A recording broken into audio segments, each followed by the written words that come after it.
Hi, my name is Rochelle Q, and I'm here to talk about my experience with special education in the Stillwater School District. I live in the district. I've lived here since 2004. I'm a concerned citizen, have been since the levy passed in, I think it was 2013, when I was promised that my children's services would remain intact, only to find out when I arrived to Emily, my 8-year-old kindergarten class, that they let go all of the paras but one in her kindergarten class with 5 seriously neurological children at risk. Things changed then. So I have 2 kids. Emily, like I said, she's 8. She attends Lake Elmo Elementary. Lake Elmo is the home school, or was our home school, and moved to a different part of the district. And Alexandra is 11, and she was at Lake Elmo, and she's going to Oakland Junior High. For your reference, Lake Elmo really operates as a cluster school for kids who have seriously medical conditions. They have the nurse capacity that's needed for emergencies. My children in particular have brain malformations as a result of genes. We just learned in the last few years that it's a result of some genes. Each different genes, different brain malformations. So we got struck by lightning twice, as our neurologist says. But to me, they're both completely worth every single second of my time and the $15,000 I'm paying a lawyer right now. So there's kind of 3 things I wanted to talk to you about. One, I kind of want to talk to you a little bit about special education. I think unless you're in special education, you just don't have a clue, and that's completely understandable. And then a little bit about the numbers in the district and how many kids it really impacts. The second is to educate you on my experience with special education in the district. And third, kind of explain to you what, as a special education parent with a complex child, what equity means to me and what equity means to our district. So the definition of special education is a requirement that the students who have physical, medical, intellectual, emotional issues receive specific types of services and support from a school district so that they can learn at the same pace as neurotypical children and kids without physical disabilities. I put this in here. I found it interesting as I was doing some research about, I don't know if you guys can read it, but what kinds of disabilities are more prevalent than others? The most specifically prevalent disability is a learning disability. So the schools are required to help kids who have learning disabilities learn the way they can learn. Least is orthopedic impairment. My children I would guess, is multiple disabilities, which is number 2 there. My kids have a hard time walking, they don't speak, they have a hard time communicating, they don't feed themselves, and they don't potty, but we're really working hard on the potty. As a matter of fact, Alexandra was seizure-free yesterday and peed on the potty. So.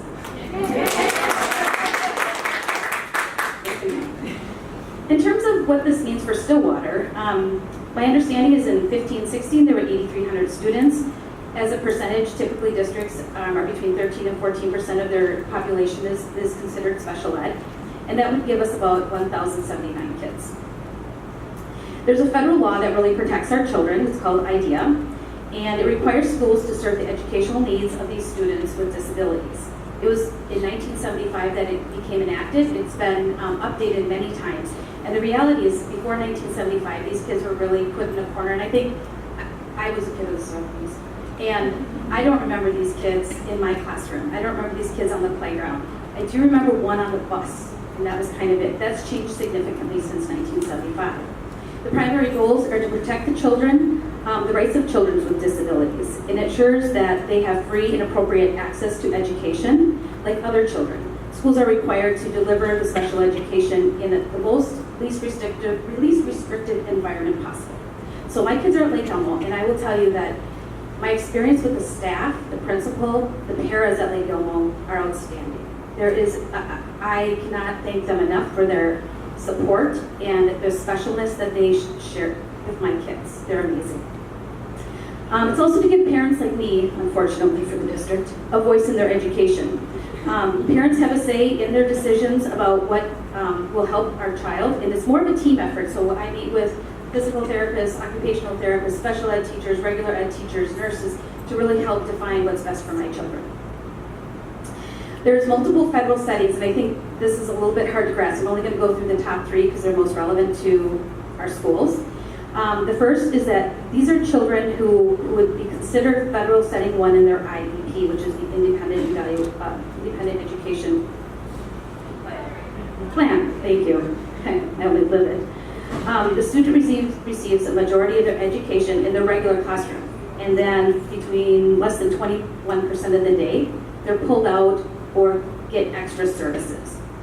Level 2 are students that receive some of their education in a resource room. Students are outside of the regular classroom 21 to 60% of the school day. So really these federal settings are about how much time the child is in a neurotypical classroom. Level setting 3, which is what my kids are, receives education in a separate class. So they have something we call a resource room. And they spend a majority of their time there with their special education teacher, greater than 60% of the day. For example, my kids spend morning meeting, lunch, recess, music, and Phi-Ed with their neurotypical class. But the math and the science and the reading, some of that stuff they're not in their regular classroom for, primarily because they're not able to keep up. Which makes sense to me and is not something I'm against. So the individual education plan is complex and painful and thick and single-paged or single-spaced. It's a statement of how well, where your child is at in their development. We talk about their educational goals. In my case, it's a lot of socialization for my kids, making sure that they have their peers around them and that they learn from their peers. The other piece to that is really getting my kids to move better, to go pee on the potty, and feed themselves. And some of these don't sound necessarily educational, but when my kids are 20 years old, you as a citizen do not want to be paying taxes because I have to find someone to feed my kid. You want my kid to learn to feed themselves now. Special education supports the services that the school will provide to help our children reach our goals, and this is where I've had issues. Modifications and accommodations, the school needs to provide that. So my kids, for a while, I had a child who had she still has a lot of seizures. She had 20 until she went on medical marijuana, and now she's down to 5. But when she was at 20, she needed a lot of time in a swing because that would help her head kind of bring her head together. So the school had to bring in this right type of swing so that she could do that. They also, for instance, if your child is taking a standardized test and they have some issues around sitting or needing extra time, they have to do that. So I think that gives you a little bit of an idea of what IEPs include. They're complicated. The biggest problem I have with IEPs, well, there's lots, but my biggest one is that I have no assurance that IEPs are followed. There's nothing legally the district has to do on a day-to-day basis to tell me where my children are at what time, and with whom. I tried to instate something to see and verify that their IEP was being followed, that they were with an occupational therapist at the time and as long as they were supposed to. I did it same with the physical therapist. I really wanted to see what their day was like. How long were they with their peers? And if they weren't with their peers, why weren't they with their peers? The district would not fill out the form that I had creatively made. And there's no law that supports me in that. Schools can implement policies preventing parents or caregivers of kids like mine from dropping in to validate appropriate education strategies. I have lots of friends who have kids with special needs. And she was told by somebody in the district that she was not allowed to simply drop into her child's elementary school. He's 5 or 6. It's against school policy. Well, you know what? They're not your kids, they're mine. And if I'm concerned about their welfare, I will sure as heck drop in. I personally have never had that problem. Mr. Gordy at Lake Elmo has always been nothing but come in whenever you want, stay as long as you want, make sure you show your ID when you walk in. That's all it is. But it does happen, and it's unfortunate.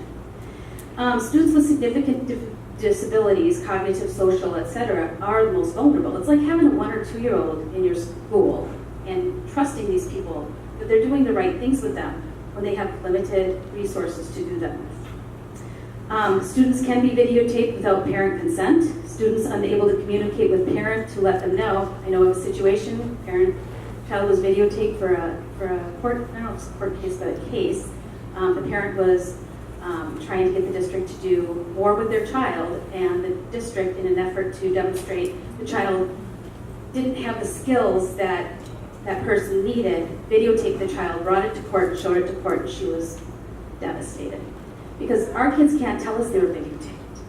She had no idea. No idea. And the court admitted it, allowed it in, and she hasn't felt the same since. It's a violation of who they are. Kids can be left alone in wheelchairs for long periods of time when the staff is short without telling me. They can be without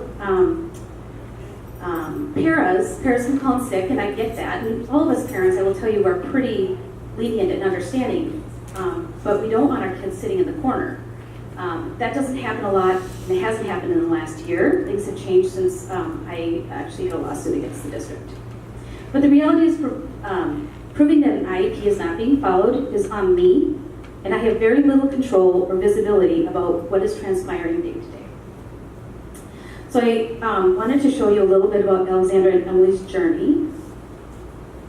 And this is a news story KSTP did. It featured the girls.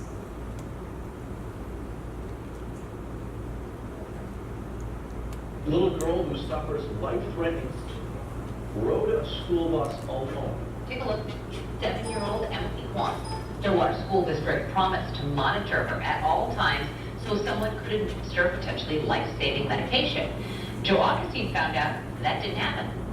Only for children with disabilities. Structure, assistance, support, development. Students in special education need some extra help from teachers and professional assistants.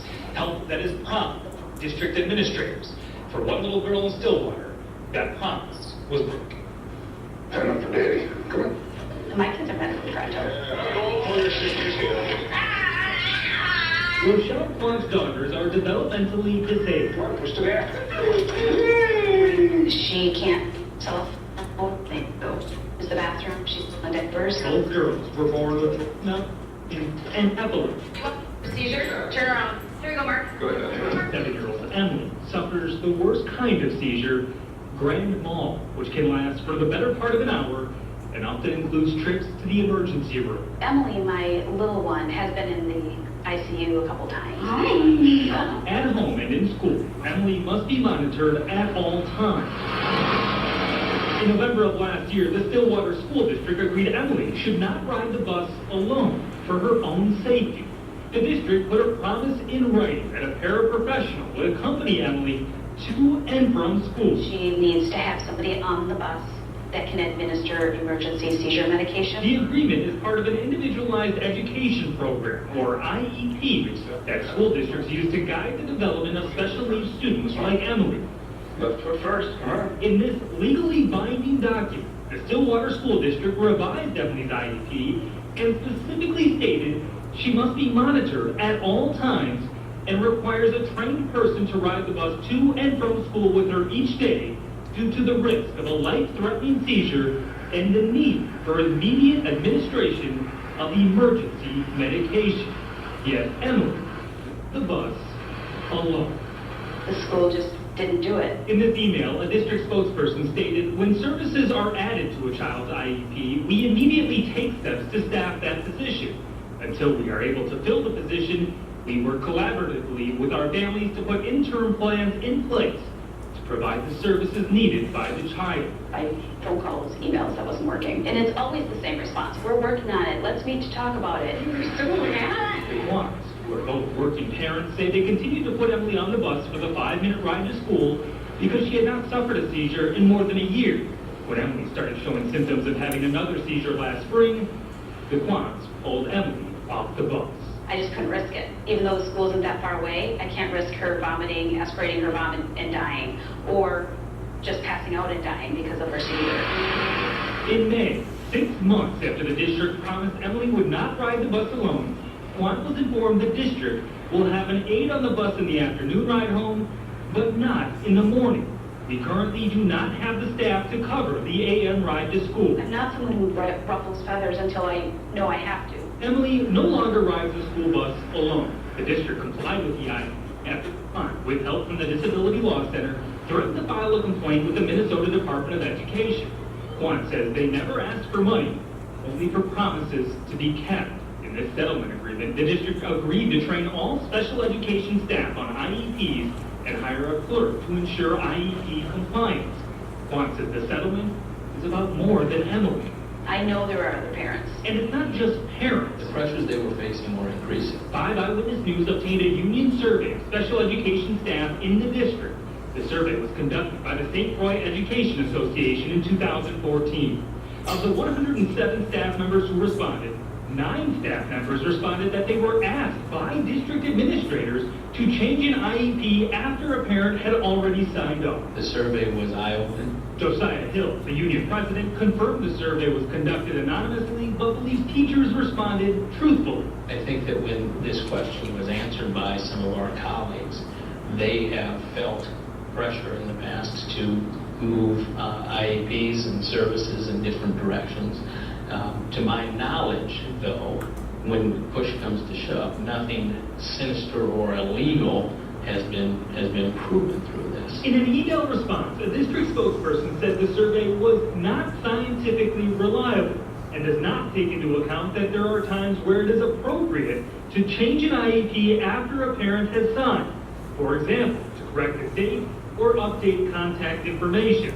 But the district never investigated what those reasons were, saying the survey's intent was to improve services, not to investigate particular employees.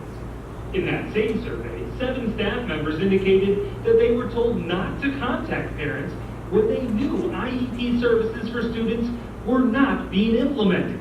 The district spokesperson said, ultimately, it is the district's responsibility to determine if an IEP is in compliance. If this did happen in the past, we want to work to ensure that it isn't happening today and that it doesn't happen in the future. Hill says he now meets weekly with Superintendent Denise Pontrelli to address concerns in special education. This isn't maybe just unique to Stillwater area schools. Districts across the state are struggling to keep up with growing special education needs, according to a 2013 legislative audit. This is not a law that just takes care of itself.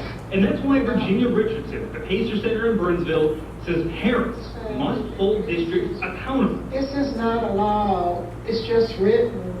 And parents can sit home and say, we have this IEP here. And I know the district is doing everything they said they were going to do. I think parents just need to be careful and watchful. Rochelle Qu's daughters will likely need an IEP as long as they're in school. And she'll use the law to make sure those promises are kept. If I didn't have an IEP, I wouldn't have a leg to stand on right now. The story started after we received tips from concerned parents. If you have concerns about your child's IEP, we have included information and resources in our story online at kstv.com. I'm Joe Watson, 5 Eyewitness News.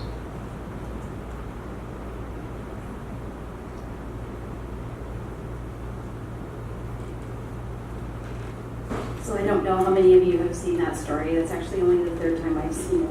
I saw it the day it ran. I saw it like 5 days later, and it gets me too emotional and upset that I can't watch it. Sometimes